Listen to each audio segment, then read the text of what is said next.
Hello tout le monde, j'espère que vous allez bien et bienvenue dans cette nouvelle vidéo. Ça fait longtemps que j'avais pas filmé une vidéo face cam comme ça et j'avais trop envie d'en refaire une. Mais bon, j'ai pas trop envie de la filmer celle-ci. J'ai pas envie d'être maquillée après cette vidéo. Vous l'avez vu dans le titre, on va appliquer tous les produits que j'ai détestés ces derniers temps.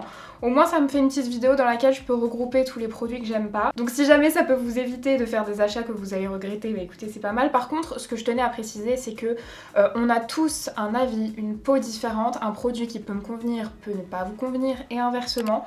Je vais vous expliquer pourquoi j'aime pas le produit, pourquoi il réagit pas bien sur ma peau, et peut-être qu'en vous expliquant pourquoi je l'aime pas, ça peut vous convaincre de l'acheter parce que vous aimez ce que je n'aime pas. Enfin, je sais pas si c'est bien compréhensible. Là, j'ai regroupé tous les produits que j'ai détestés et j'ai vraiment pas eu à me creuser la tête. En fait, c'est pas des produits que j'aime pas trop. C'est vraiment des produits, c'est horrible sur ma peau. Et du coup, ça va être une catastrophe. Écoutez, j'ai annulé tout ce que je devais faire cet après-midi puisque je savais que mon maquillage serait pas beau du tout. C'est parti, je vais vous montrer tous les produits que je déteste en action. J'ai plaqué mes sourcils, j'ai essayé ça avant-hier. Ça met un temps fou pour moi de plaquer des sourcils, mais j'avais bien aimé un peu cet effet. Je fais des tests en ce moment. Pour la base, alors là, je vous en ai déjà parlé plusieurs fois dans les produits que j'aimais pas. C'est une moitié flop, moitié top. C'est une base lissante qui fonctionne super bien, mais par contre vous allez voir l'effet sur ma peau, c'est immonde, mais immonde. C'est la base d'Anessa Myrix, elle fait un super effet sur tout le monde. Mais moi j'ai essayé plein de fois hein, quand même. Vous voyez, j'ai quand même pas mal essayé. J'ai essayé avec le doigt, avec le pinceau, avec l'éponge, avec une base en dessous, avec... non, ça marche pas, ça marche pas. Le moins pire c'est quand même au doigt, donc je vais vous montrer. En fait ça m'énerve parce que c'est une base qui lisse super bien, moi vous voyez j'ai des pores ultra apparents. Elle est un petit peu colorée, du coup elle l'unifie. Enfin, je suis dégoûtée de pas l'aimer et je sais que sur la quasi-totalité des gens, elle marche trop bien cette base et je vois pourquoi parce qu'elle lisse mais tellement bien. Mais après je vais vous faire un gros plan sur mes pores, vous allez voir. En fait, le problème que je rencontre avec cette base, c'est que la matière va se mettre dans les pores et puisqu'elle est colorée, ça me fait un effet immonde. Attendez, je continue, je vais l'appliquer de toute façon sur tout le visage. Après, je pense au fond de teint qu'on va appliquer après, c'est une catastrophe. C'est des produits que vous avez déjà tous vus normalement sur ma chaîne. Non, pas tous d'ailleurs, mais la plupart, vous les avez vus sur ma chaîne. Je sais pas si vous verrez bien, mais regardez le nez, enfin là où j'ai mis la base, c'est rentré dans tous les pores de ma peau. En fait, c'est immonde cet effet, je déteste. Maintenant, j'ai pas du tout envie, je l'ai essayé 2 fois ce fond de teint, mais les 2 fois, c'était une catastrophe. C'est un fond de teint de chez Tarte en plus, c'est une marque que j'adore pour les produits teints, c'est une marque qui est pas donnée non plus. C'est le fond de teint pore invisible, c'est un fond de teint stick qui s'appelle Skin Treat. Je suis pas habituellement très fan des fonds de teint stick, mais alors celui-ci, c'est une cata sur ma peau, vraiment. Je vais vous montrer en fait, déjà il a pas trop de couvrance. Vous voyez, j'en mets quand même pas mal. Je vais l'appliquer au pinceau pour avoir quand même un minimum de couvrance. C'est moins pire que les dernières fois parce que j'ai une peau qui s'améliore. Je pense que vous le voyez, ma peau s'est vraiment améliorée. Donc forcément le résultat est moins pire. Mais le résultat n'est pas bon pour autant, vous allez voir. Ça accentue encore plus l'effet matière sec. J'en remets encore parce que, vous voyez, la couvrance est pas bonne. Je continue, je tapote, j'étire pas trop non plus pour éviter de faire une cata. Surtout que je vais pas pouvoir... ça fait les marques de pinceau. Je vais pas pouvoir augmenter la couvrance avec l'anti-cerne que je vais mettre, ça c'est sûr. Ok, je vais pas en mettre plus parce que l'effet horrible va s'accentuer. Je vais vous montrer ce que ça fait. Je vous rappelle mon type de peau, c'est peau grasse, très grasse et déshydratée. Mais j'ai pas de zone de sécheresse, surtout qu'en ce moment là j'ai moins de boutons donc... Franchement, ma peau là ça va. Déshydratée, donc ça veut dire sur le nez, l'effet peut être un peu pas hyper top, mais ce qu'on va faire c'est qu'on va pas regarder le nez, comme ça on est sûr. Peau grasse, c'est pas peau mixte, hein. Ça veut dire que je brille partout. Donc moi j'ai pas les joues sèches. Vous allez voir. Est-ce que vous voyez cet effet matière qui se déplace? C'est sec, c'est épais, il n'y a pas de couvrance, ça fait des plaques, c'est... horrible, mais horrible, j'espère que vous verrez bien. Il est pas ultra crémeux fondant, du coup à l'éponge, je crois que j'ai jamais essayé, mais on va voir. Ouais, vous voyez, à l'éponge ce qui se passe, c'est que ça l'estompe pas vu qu'il est pas fondant. Il faut que je fasse comme si j'avais un pinceau, il faut que je tire la matière. Enfin, en tout cas, c'est pas un fond de teint fait pour moi, et en général, quand les fonds de teint sont pas faits pour moi, je sais dire à peu près pour qui ils sont faits. Genre, s'il me fait briller, je sais que sur une peau normale à sèche, ça réagira mieux. S'il est lumineux, pareil. Là, franchement, je suis la cible et c'est une cata. Donc si vous l'avez, n'hésitez pas à me dire ce que vous en pensez. Est-ce que, comme moi, vous l'aimez pas? Est-ce que vous l'aimez? Comment vous l'utilisez si vous l'aimez? Je dirais que c'est un peu moins pire.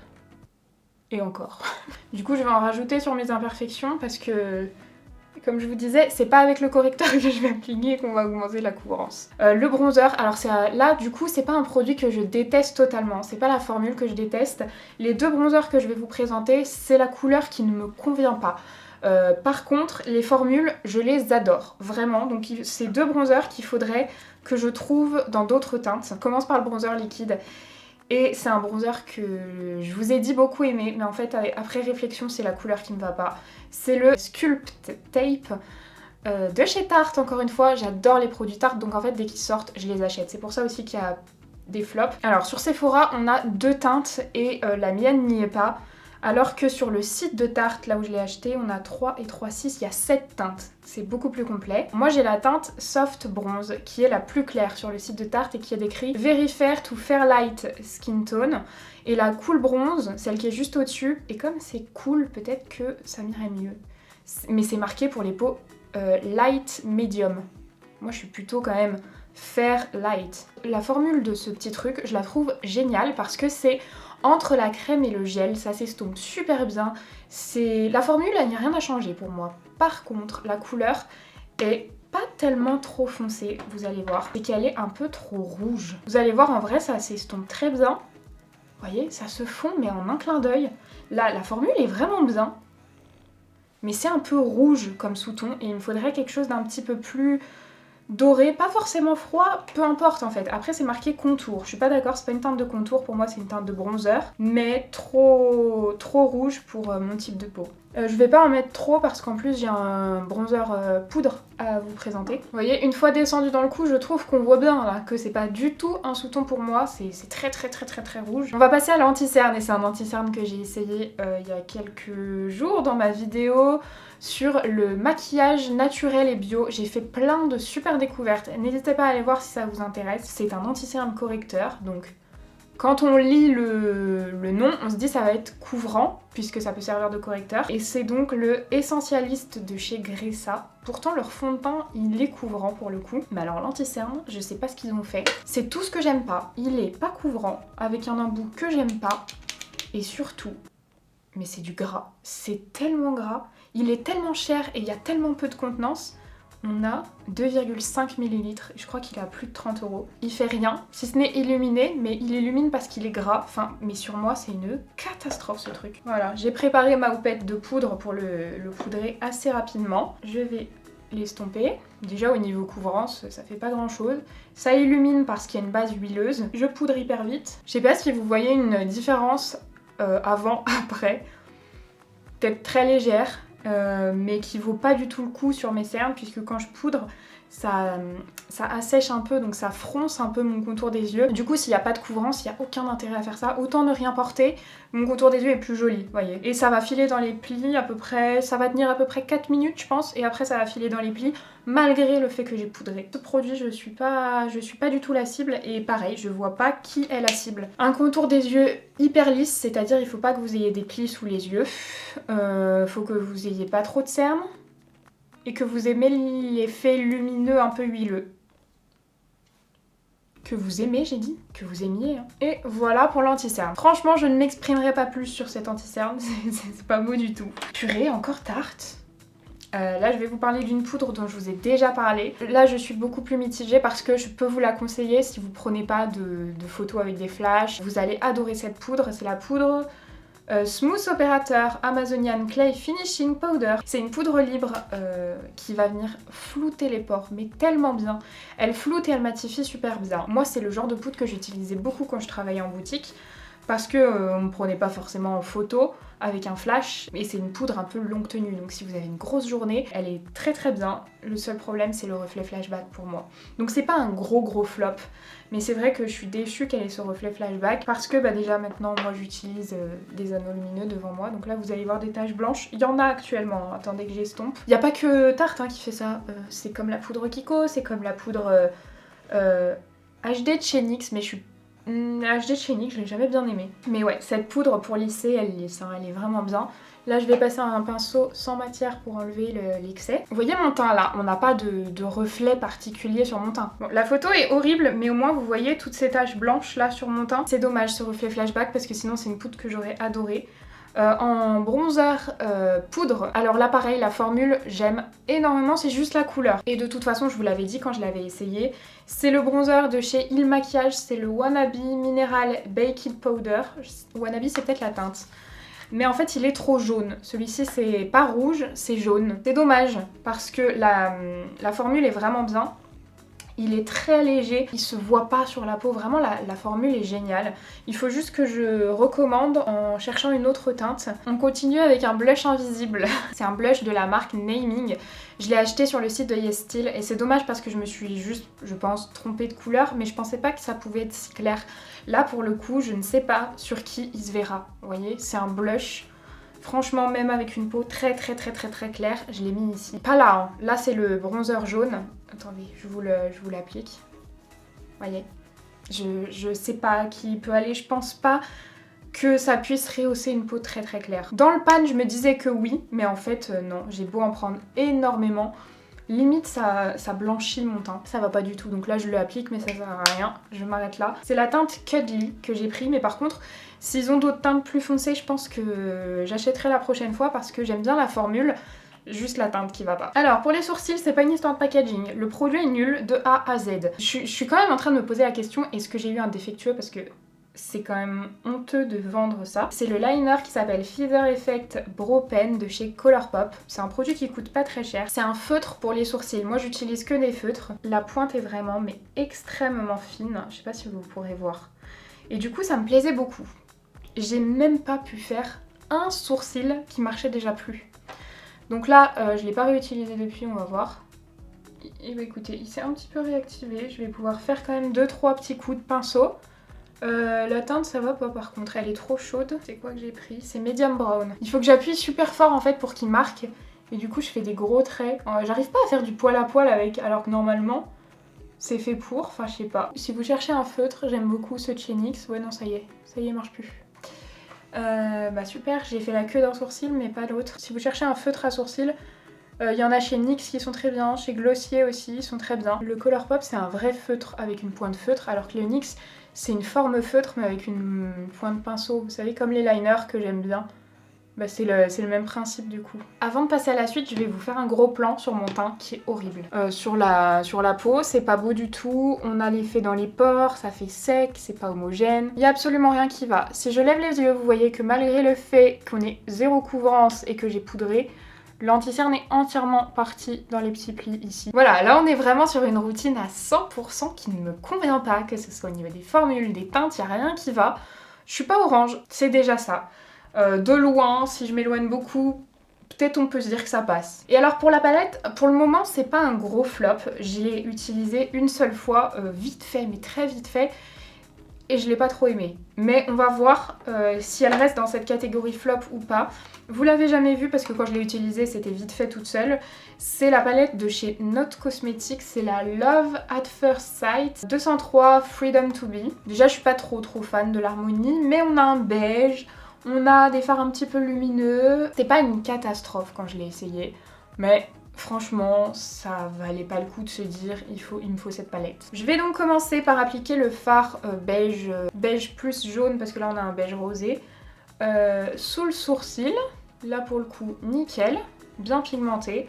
C'était plus avec les fards lumineux en fait que j'avais été déçue parce que je m'attendais à ce qu'il soit plus lumineux. Je vais prendre ce fard gris là, avec le 13 Spectrum X KGH. Et je vais l'appliquer au niveau du coin externe. Bon, j'ai mis une base, hein. La pigmentation est bien. Pas sensationnelle, mais elle est bien avec la base. Je pense par contre que ce sera bien moins intéressant sans base. Là, j'avais poudré un tout petit peu ici sans faire exprès avec le fard ici. Et ça accroche beaucoup moins. J'ai un trou ici où le fard gris ne veut pas se mettre par-dessus le beige. Ouais non, ça veut pas. Je vais estomper avec un petit pinceau sans matière parce que j'ai pas d'autre fard dans cette gamme de couleurs. Mais écoutez, je trouve que ça fait des taches. J'avais pas du tout... Je m'étais pas fait cette réflexion la première fois. C'était juste le fard lumineux que j'avais essayé qui était pas hyper fou. Mais non mais... C'est pas beau en fait, ça s'estompe trop. Bon, vous savez quoi, je vais rajouter du noir par-dessus. Parce que le noir par contre, j'ai l'impression il est plus intense. Et je vais le mettre... Ouais, là pour le coup, il est vraiment plus intense. Je le mets dans le coin externe, mais plus vers le bas. Et je vais estomper aussi en même temps. Vous voyez, quand on estompe, franchement, là le noir il était hyper pigmenté. Une fois estompé, il s'estompe trop vite en fait. Il est bien pigmenté parce qu'il est très poudreux, mais il est tellement poudreux qu'il accroche pas très fort sur la paupière. Bon, je vais tenter un fard lumineux. Je vais prendre celui-ci, le bleuté, et je prendrai celui-là après, mais je vais commencer par celui-là. C'est un gris un peu bleuté, et je vais l'appliquer à la suite, juste ici. C'est pas moche, hein, mais c'est pas sensationnel. La pigmentation est vraiment pas incroyable. Avec un petit pinceau précis, du coup, là, je vais prendre le fard argenté, qui a l'air plus lumineux, pour le coup. Et je l'applique en coin interne. Ouais, alors là, pour le coup, il est un peu plus lumineux, celui-là. Il va venir capter la lumière, ça c'est cool. Bon, il sauve un peu le truc, parce qu'en plus, il est plus crémeux, j'ai l'impression. Je fais mon ras de cils inférieur. Bah là, pour le coup, c'est tellement gras sous mes yeux que ça accroche plutôt pas mal. Cette palette, c'est un échec. Un crayon beige que j'ai pas trop aimé non plus. Là, je mesure un peu plus mes propos parce que je crois qu'il était à 1,50 €. Et c'est la tenue que j'ai pas trop aimé sur ce produit. J'aime bien la couleur, c'est un crayon beige à mettre en muqueuse qui est assez clair pour ma peau. Mais vous voyez, si je passe une fois, il n'est pas hyper intense. Il faut passer plusieurs fois. Il est un peu gras, mais pas gras dans le sens bien crémeux. Il est gras dans le sens un peu trop de gras par rapport à la quantité de pigment. Donc je vais le mettre en muqueuse. Vous êtes quelques-uns à m'avoir dit que ça se voyait pas, que le crayon Primark ne tenait pas. En muqueuse, moi je le vois vraiment.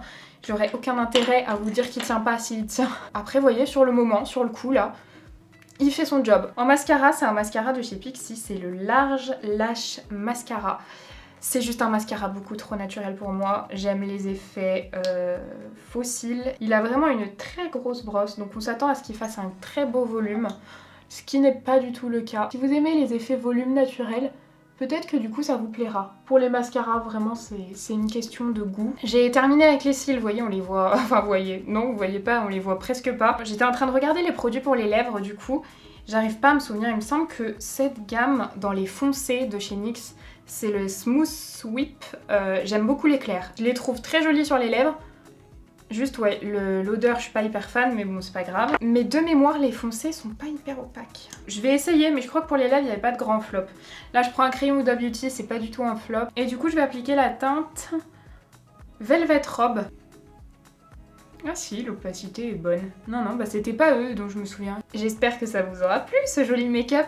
N'hésitez pas, comme je vous disais, à me donner votre avis dans les commentaires si vous avez déjà testé les produits dont je vous parle dans cette vidéo. Si la vidéo vous a plu, n'hésitez pas à mettre un petit like et à vous abonner à la chaîne si c'est pas encore fait. Moi je vous fais plein de gros bisous et je vous dis à samedi. Bye!